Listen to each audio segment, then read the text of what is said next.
என்டிஏக்குள்ள 20 sir, 30 AIADMK இருக்கு, பாஜக இருக்கு, பாமக ப்ரோ. இருக்கு, தேமுதிக இருக்கு. இருக்கட்டும் அதுக்கப்புறம் தானே ப்ரோ. தாவேகா வரணும். அவர் நாளைய முதலமைச்சர் ஆகணும்னு இருக்காரு. பெரிய கட்சி எவ்வளவு இளைஞர் இருக்காங்க. என்ன ப்ரோ? சரி ராங் ப்ரோ. ஒரு 20 30 வச்சுங்களேன். அதை என்ன கேட்டாரு? 45 சீட்டுகளுக்கு 50 சீட்டுகளுக்காக நாங்கள் கட்சி ஆரம்பிக்கலன்னு சொன்னாரா இல்லையா? அப்புறம் இங்க போனா என்ன கிடைக்கும்? இன்னொன்னு, இவங்க சித்தாந்த எதிரி, அரசியல் எதிரின்னு இது பண்ணிட்டாங்க.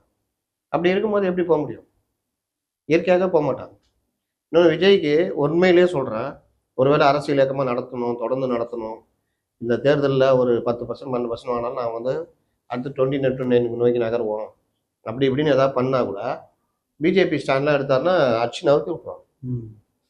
நீ வந்து போகாத வரைக்கும் நல்லது. போயிட்டா பார்த்தியா, நாங்கள் சொன்னோம் பார்த்தியா, அவள் தான் பி டீம். இதுதான் ஆரம்பிச்சது.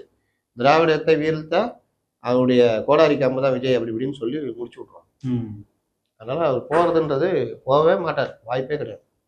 ஆனா இந்த விவகாரம் வந்து தொடர்ச்சியா ஒரு பேசுபொருளாக, நீங்க சொல்ற மாதிரி முஸ்லீம் ஓட்டுகள், பட்டியலின வாக்குகளை விஜய்க்கு போகாம திருப்புறதுக்கு ஒரு நெரேட்டிவ் வந்தா கூட, இவ்வளவு ஸ்லோவா நம்ம எல்லாத்துக்கும் ரியாக்ட் பண்ணிக்கிட்டு இருந்தா, இங்க ஒரு நிறுவனமே ஒர்க் பண்ணி நம்ம அடிச்சு தள்ளும் போது இவ்வளவு ஸ்லோவா ரியாக்ட் பண்ணா, நான் ஷூட்டிங் போயிட்டு இருக்கேன், ஷூட்டிங் முடிச்சுட்டு வரேன், மத்தெல்லாம் அப்புறம் பாத்துக்கலாங்கிற மனநிலையில இருந்தா எப்படி இந்த நெரேட்டிவ் எப்படி எவ்வளோக்கு எவ்வளோ ஸ்லோவோ அவ்வளோக்கு எவ்வளோ வெற்றியும் ஸ்லோவாக தான் வரும்.